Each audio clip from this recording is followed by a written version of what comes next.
I acknowledge the traditional owners of my electorate, the Wurundjeri people of the Kulin Nation, and pay my respects to elders past, present and emerging, as I do the traditional owners of this place, the Ngunnawal people. I rise today not with self-importance, but with a sense of duty. To be elected to this House by the people of Deakin is a profound honour, one I will never take for granted. This is not a platform for ego, but it's a call to serve. First, I want to thank those that made this moment possible. I'm grateful to the people of Deakin for placing their trust in me and in the Labor Party. Every day I will strive to honour that trust, to do my bit to help build a better, fairer future for our community and for Australia as a whole. My presence in this chamber follows an amazing grassroots campaign, powered by incredible volunteers and supporters, including campaign manager Michael McGoldrick, field coordinator Donna McKinnon, our dedicated local campaign committee and other wonderful volunteers. They were at the heart of the effort that brought me here today. We had no war chest. We had no paid staff. We operated out of a decommissioned motel bar, and with their conviction, with their courage and shared purpose, made this victory possible. They gave us their days, their nights, their weekends for something bigger than any of us individually. They made this happen. And a special thanks to those who helped us, particularly me, sharpen our phone banking skills. As someone who's not naturally inclined to interrupt people at dinner time, it did take some practice, but it was worth it in the end. Still, give me a street stall, a door knock or a market day any day of the week. Our opponents had all the phone boxes and billboards in the area, but we had hundreds of local residents and businesses allow us to put up our little campaign signs in front of their premises, which I think is a gesture far more powerful than any paid ad. Our campaign wasn't about handing out branded shopping bags, not just because we couldn't afford them, but because our strategy was to get out into the community and talk to people about what matters to them. It was about listening with curiosity, with sincerity, empathy and respect, including for those that held different views from our own. We were, of course, bolstered by Labor's suite of positive, well-thought-out policies that responded to the concerns of people in our electorate and painted a positive path forward. Thank you to the Labor Party more broadly, including those in this room that contributed to those policies. I'd also like to thank the Prime Minister for believing in our effort, for coming down to Deakin many, many times when the media was really asking why bother. Not only did his visits have a direct impact, but he reminded our local campaign that perseverance and authenticity still matter, that staying focused on people, not the noise, can still cut through. I extend that appreciation to the Deputy Prime Minister, to the Treasurer, to Senator Raf Ciccone and to ministers including Senator Penny Wong and the members for Hotham, Ballarat, Scullin and Fraser. Thank you for lending your voices, your time and your belief in our case. It really made all the difference. I'm also appreciative for the support I received from Michael Donovan and the SDA across 2 campaigns and for his tireless work representing some of the country's youngest and most vulnerable workers. Thank you. I also want to thank Victorian Society of Labor Lawyers and acknowledge my former colleagues at Slater and Gordon, especially the extraordinary women who continued to support and mentor me over many years, and it made me a stronger advocate and I think even a better person, so thank you. That culture of intellectual rigour, constructive debate and mutual respect shaped me.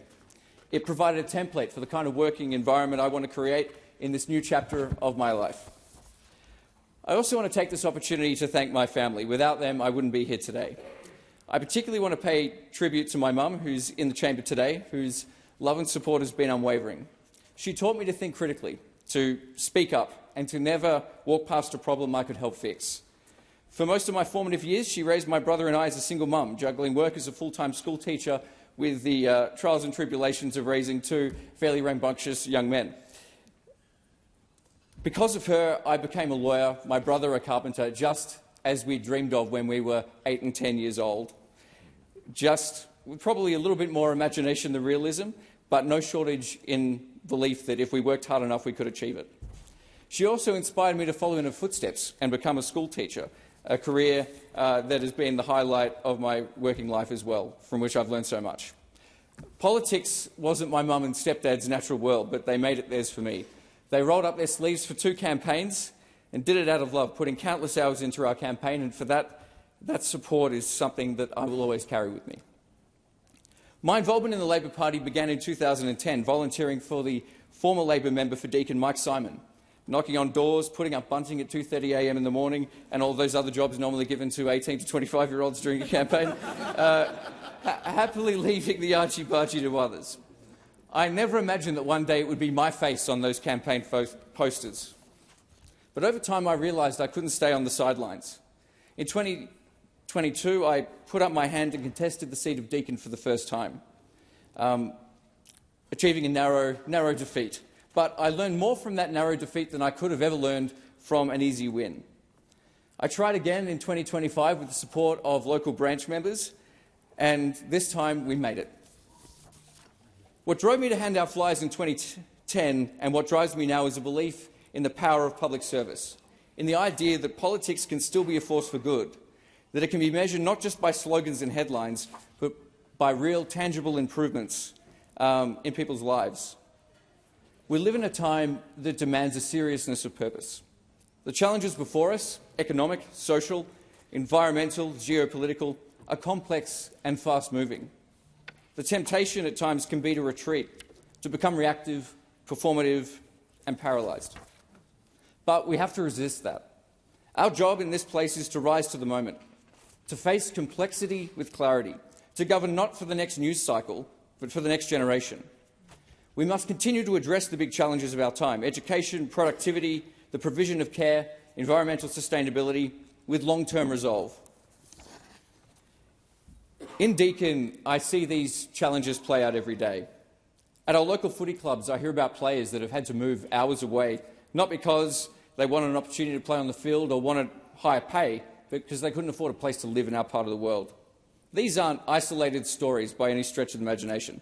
For most of my lifetime, the last 30 years, that great Australian dream, the chance to live, work, raise a family and contribute to the community you love, has become increasingly impossible to realise.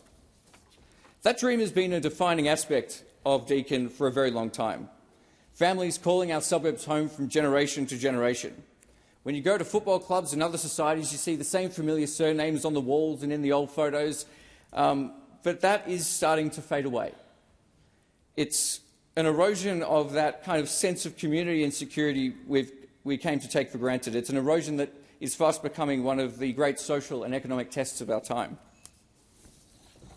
That is why I'm so supportive and excited about the government's bold and necessary efforts to address housing supply and affordability. Because when people can't live where they feel like they belong, community itself begins to fray. I also believe that Australia must remain a place that makes things. We cannot manufacture everything all the time. We're part of a global economy. But we must be capable of responding to shocks, of pivoting, of innovating. With the right policy settings, we can foster a modern manufacturing sector that's smart, agile and resilient, a sector where entrepreneurs and small businesses can access capital, support and cutting-edge technology through manufacturing hubs and industry programs, to test new ideas in a supportive ecosystem. We must also continue opening pathways to allow more people to participate in these opportunities through skills, training and lifelong learning. That brings me to education, a subject that's very close to my heart. Not only am I the proud product of public education, I've taught in public schools, specialist schools in the country and at a university. And what I know without any shadow of a doubt is that education changes lives. It builds confidence, it builds capacity, it opens opportunities. Every child in Deakin, every child in Australia deserves access to world-class education no matter their postcode or background. Every adult deserves the opportunity to continue learning and growing throughout their life. And every teacher deserves the respect and resources to do the job well. That's why I'm proud to become part of a government that has put every Australian public school on a path to full and fair funding. Recently, I've heard deep concerns by members in my community about the impact that social media is having on the health and well-being and to civil discourse. Teachers see it in the classroom. Some of the toughest teachers I've ever worked with have felt they need to leave the profession, harassed with misogynistic and other antisocial behaviours like never before, inspired by, let's say, bad actors publishing their ill-conceived thoughts on social media. Young people themselves feel it in their own sense of self-worth. They know something is wrong. We must continue to meet the challenges posed by social media and the landscape it's created, not with panic, but with serious, thoughtful action. Our goal should be a digital world built on dignity, confidence and inclusion, where harmful content is sidelined rather than mainstreamed. Adults who wish to engage in that content within the bounds of the law may do so, but it should not define or diminish the experience of everyone else, everywhere, all the time. The relentless push for user engagement, exploiting vulnerabilities in the human brain, particularly those of our young people, to keep us logged in so they can sell more ads. That has to be tempered by a genuine obligation to protect individuals from unreasonable harm, just as we expect of any other industry or workplace. Commendable work has already been done in this place, but protecting our young people and upholding reasonable community standards will require continued vigilance and a sustained, principled response. Deakin is a vibrant and diverse electorate.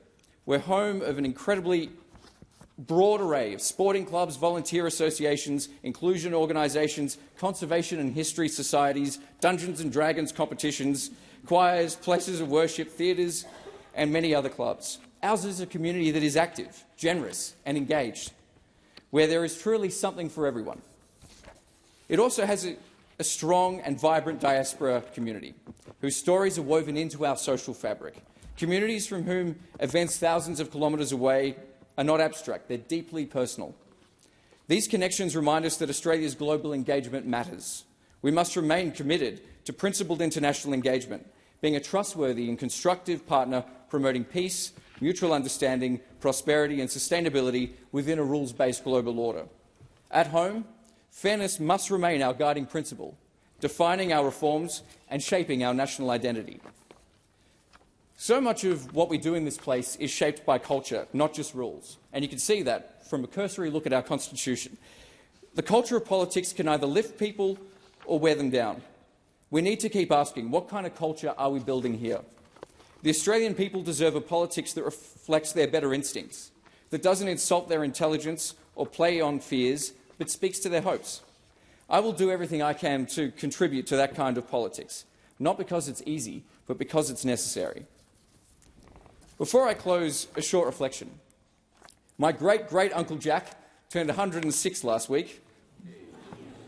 Born in 1919, he's witnessed the Great Depression and World War II, and in what we now call the Deakin electorate, the transformation from orchards and clay pits to many of the suburbs we now call home. His perspective reminds me that change is constant, and our communities have always navigated it. The question is whether that change is fair, whether it's inclusive and future-focused, whether we're making decisions that serve both the present and the generations still to come. That's the kind of change I believe in, change that builds rather than divides, that strengthens our communities and leaves future generations with a society they can thrive in, not just inherit. That's my commitment, not to be perfect, but to be principled, not to win every argument, but to bring good faith and a constructive approach to each one, not to chase headlines, but to work diligently for the people of Deakin and for the country we all share. Thank you, Mr. Speaker.